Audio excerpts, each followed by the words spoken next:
ভেনেজুয়েলার ঘটনায় তেলে বেগুনে জ্বলছে তিন মিত্র দেশ রাশিয়া, চীন এবং ইরান।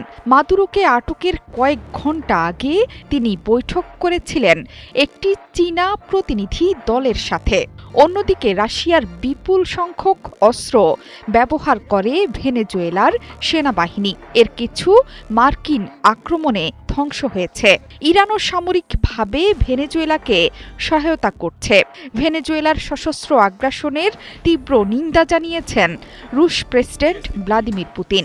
বিবৃতিতে রুশ পররাষ্ট্র মন্ত্রণালয় বলছে, মার্কিন প্রেসিডেন্ট ডোনাল্ড ট্রাম্পের নির্দেশে মাদুরোকে অপহরণ করে দেশ থেকে সরিয়ে নেয়ার ঘটনা একটি স্বাধীন দেশের সার্বভৌমত্বের উপর নগ্ন হস্তক্ষেপ। এই ঘটনার স্বচ্ছ ব্যাখ্যা দাবি করেছেন পুতিন।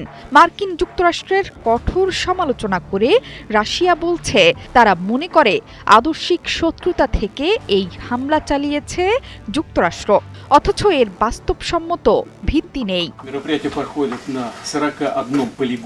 ভেনেজুয়েলা রাশিয়ার গুরুত্বপূর্ণ মিত্র। রাশিয়া পশ্চিমাদের মিত্র তথা ইউক্রেনের সাথে কয়েক বছর ধরে একটি বড় যুদ্ধে লিপ্ত। এই যুদ্ধে পুতিনকে কোনোভাবেই বশে আনতে পারছে না মার্কিন প্রেসিডেন্ট। যুদ্ধ বন্ধে পুতিনের সাথে এখন পর্যন্ত কোনো চুক্তি করতে পারেনি যুক্তরাষ্ট্র। নিষেধাজ্ঞা সত্ত্বেও কালো বাজারে বিভিন্ন দেশের কাছে সস্তায় তেল বিক্রি করে যুদ্ধের খরচ যোগাচ্ছেন পুতিন। এতেই মহাক্ষেপা মার্কিন প্রেসিডেন্ট। সমালোচকরা বলছেন, নিজের তেল ভাণ্ডার সমৃদ্ধ করতে ভেনেজুয়েলার উপর আগ্রাসন চালালো যুক্তরাষ্ট্র। অন্যদিকে ভেনেজুয়েলার ঘনিষ্ঠ মিত্র চীন।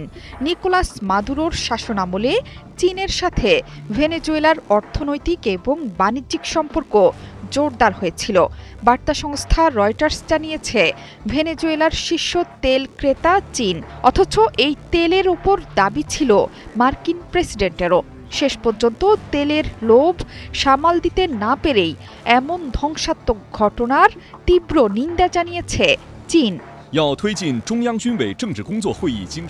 বিবৃতিতে চীনের পররাষ্ট্র মন্ত্রণালয় জানিয়েছে, একটি সার্বভৌম রাষ্ট্রের বিরুদ্ধে মার্কিন বাহিনীর শক্তি প্রয়োগ এবং দেশটির প্রেসিডেন্টের বিরুদ্ধে পদক্ষেপে হতবাক চীন। মার্কিন যুক্তরাষ্ট্রের আধিপত্যবাদী কর্মকাণ্ড, আন্তর্জাতিক আইন এবং ভেনেজুয়েলার সার্বভৌমত্বের গুরুতর লঙ্ঘন এবং আঞ্চলিক শান্তি ও নিরাপত্তার জন্য হুমকিস্বরূপ। এই সব কিছুর বিরোধিতা করে বেইজিং। শুধু তাই নয়, বিবৃতিতে মার্কিন যুক্তরাষ্ট্রকে আন্তর্জাতিক আইন এবং জাতিসংঘের সনদ মেনে চলা সহ অন্যান্য দেশের সার্বভৌমত্ব ও নিরাপত্তা লঙ্ঘন বন্ধে আহ্বান জানিয়েছেন শি জিনপিং।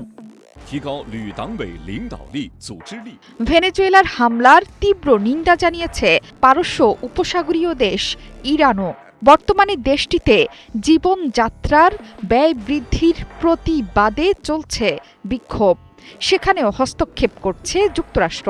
মার্কিন প্রেসিডেন্ট ডোনাল্ড ট্রাম্প বলেছেন, ইরানে যদি একজন বিক্ষোভকারীর মৃত্যু হয় তাহলে সামরিক পদক্ষেপ নেবে ওয়াশিংটন। জোহরা চৌধুরী সেতু, ৭১।